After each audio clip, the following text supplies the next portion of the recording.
Hi everyone, Flaming Footy here and welcome back to a YouTube video on the channel. And today guys, we're going to be reviewing the final 3 games from round 9 of the 2023 AFL season in our 3-game match reviews, and those games were Carlton vs Western Bulldogs, Adelaide vs St Kilda and Collingwood vs GWS.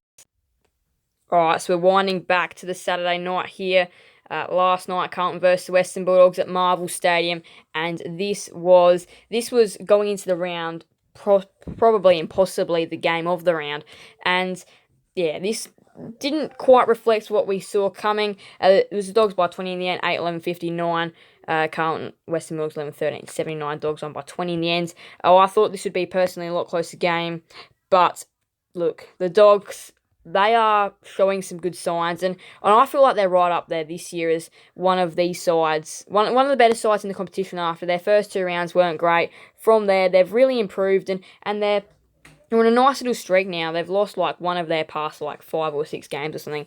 They are in great form, and they've showed that they can knock off a good side, and Carlton's next few weeks are challenging as well, so they've got a very tough run over the next 5 or 6 weeks as well, Carlton. So this was one of their easier games. They are in a bit of trouble, but look, 1 goal to Carlton for half-time, goalless in the first term.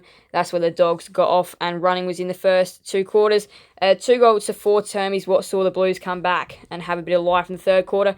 And then it was a very up and down final term, but at the end of the day, the Dogs did get away late to go on and win. Sam Walsh, 123 fantasy, was the main warrior for Carlton, 118 fantasy for Libba, and Bontempelli, 112 for Doherty, 108 for Williams. 3 goals for Scott Owies, 2 goals for 3 for Curnow, 2 for Lobb. Disposals, 30 for Smith, 29 for Walsh, 28 for Dale. Marks, 12 for Williams, 10 for Richards, 9 for Mackay. Tackles, 9 for Liberatore and Bontempelli. Hitouts, 48 for Pitnet, 30 for English, 7 for Lobb, 5 for Silvani, 1 for Norton. Team stats now, where it was very even, and Carlton went inside 50 a lot of times, 50 to 52. They went inside 50 29 times in the first term to manufacture a goal, 1 goal for.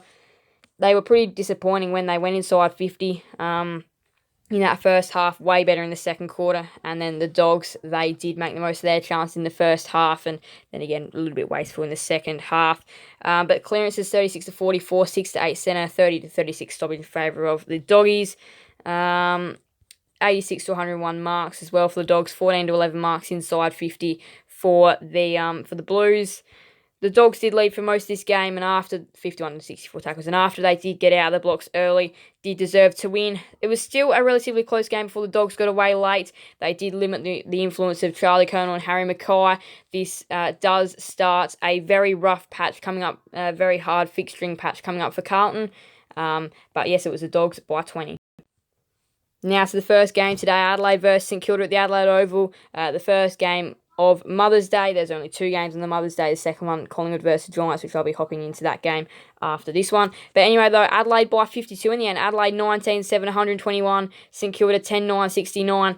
Adelaide have proven themselves yet again. They've done it against some big sides this year, knocking off Carlton and Port Adelaide in some really big wins. And now they've added the Saints to this list. They won by 52.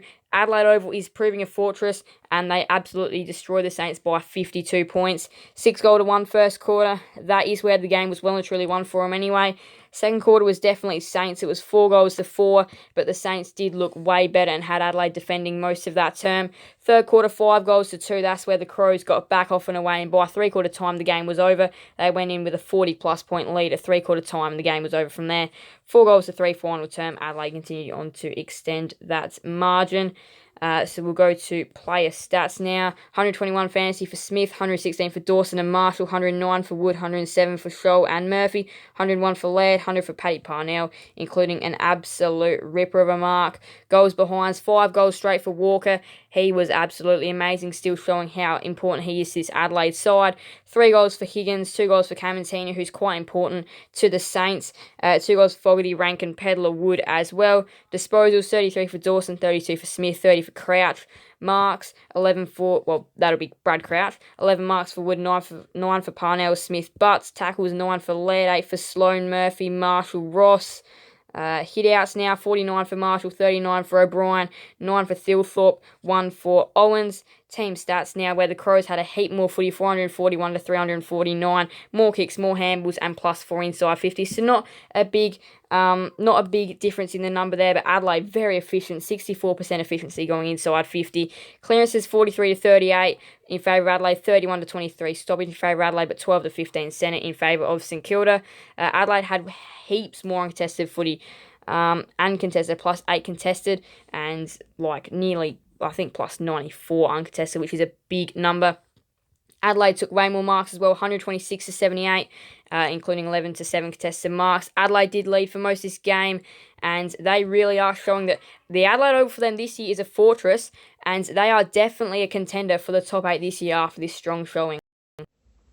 Alright, now to the final game of round 9, and it was Collingwood versus Giants, the second game on the Sunday, and the second of two, because it's the Mother's Day weekend, and they limit games on the Mother's Day. But it was Collingwood by 65 at the end, Collingwood 18, 12, 120, GWS 7, 13, 55s. But anyway, though, Collingwood, they know how to score high. They've done this multiple times this year, scoring over 100. They've done it again, 120. And yeah, when they put up a score of 120, even just before the game, if you knew they were going to score 120, very few sides can beat that score. And in a game of footy, it's almost impossible. Anyway, though, the Giants are in this game for 3 quarters, really, roughly, or 2.5 quarters. They were just hanging in there. But yeah, from after 3/4 time, they were gone. It was a 5-2 first term, and Collingwood just flew out of the blocks early. Second term, 4-1. So that is where Collingwood do gain some momentum. Third quarter's a bit back and forth. 5-3. The Giants keep intact early, but the last 2 goals of the quarter go Collingwood's way, and that takes from like a 27-point lead out to about a 39-point lead or something like that. And yeah, the game is over at 3/4 time. In the last quarter, 5-1 seals your deal. Anyway, though, 129 fantasy for Cox, who had like a career-best game, probably. Well, not a career-best, because we all know what he did in that prelim final, but one of his better games, Coxie. And then Ash had 123 fantasy, 124 Mitchell, 120 for DeGoey, 115 for Dacos, 113 for Kelly. Goals behinds now, 3 goals for Elliott, 3 goals for Hogan, 2 for Ginnivan, McCreary, and Cox again. Mason Cox had a massive game. As I said before, Coxie was in great form, and it can be a bit mix and match with him sometimes, but yeah, he played pretty well today. 9 marks, 3 tackles, along with 19 disposals for Mason Cox. 2 goals for Hill, Myercheck, Hoskin Elliott as well. Disposals, 41 for Nick Dacos. If you don't tag him, that's the impact he has. He is absolutely massive, Nick Dacos. 36 for Mitchell, we know he's a prolific ball getter as well. 32 for Cornelio Ash, 31 for DeGoey, 34 Tom Green, who's still having great numbers. 12 marks for Haynes, 10 for Ash, 9 for Cox, and more tackles, 6 for Johnson, Hill, Adams, hit outs, 25 for Cox, 24 for Flynn, 3 for Johnson, Himmelberg, 1 for Hogan. So again, going into the ruck, Mason Cox, he was very good today. Can be a bit mix and match with him sometimes, but he was on today. Both sides having a ton of the footy, over 400 disposals for each side. 51 to 49 inside 50, so only +2 for the Pies, but again, efficient going inside 63%. Clearances, 30 to 34, 10 to 16 centre for the Giants, 20 to 18 stoppage for Collingwood. Marks now 101 to 95 in favour of Collingwood, 16 to 11 marks inside 50, 12 to 6 contested marks in favour of the Pies, well led for most of the game, and have a look at this stat. The Giants laid 29 tackles for the game. That's it for the game. 29 for the game, and 6 of those inside 50. That is a horrendous number. 29 tackles for a game. That is not good enough at all. That's not going to cut it. The Pies laid 63. But yeah, in the end, especially after that start, this was just an all-round domination from Collingwood. What a round of footy it was. We'll go to the ladder now. And Collingwood, after that big win, go on top and gain some percentage. Melbourne, Brisbane, Port are on 28 points. The Saints and Dogs are on 24. The Cats are on 20. And so are the Crows, who got a nice percentage boost as well. They are currently still the top 8 as well. Carlton are in 9th on 18. The Bombers, Suns, Dockers in their ladder order on 16 points. Richmond on 14. Sydney all the way down in 14th position on 12 points. And the Giants are also in in 12th and lost some percentage. North are on 8, and then West Coast and Hawthorn only 0.5% is separating them both, but they are on the bottom and will meet next week in a clash, which we'll be looking at next week's fixtures in just a moment. We'll actually do that now. So next week, we've got a real top 4 battle, Melbourne versus Port on the Friday night, the Adelaide Oval. That's a big game. North versus Sydney, both sides desperately need to win. Dogs v Crows, also a top 8 clash, should be a good one. Dockers v Cats, that could be an interesting one. The Q clash, which might actually be very interesting this time between Lions and the Suns, and then Dreamtime at the GSL Essendon versus Richmond. As I said, that Hawthorn West Coast clash at UTAS, I'd be assuming that'll be pretty one-sided, though the Hawks are a different side in Tassie. Carlton v Collingwood, the good old rivals, will be meeting, and both sides have had their times this year, and especially Carlton, they need a win. The Pies, they want to extend their lead on top, and the Giants and the Saints will meet in the last game of the rounds in that round. But anyway, this round, the Tigers defeated the Cats by 24. Gold Coast defeated West Coast by 70. Fremantle defeated the Swans by 17. Port defeated North by 70.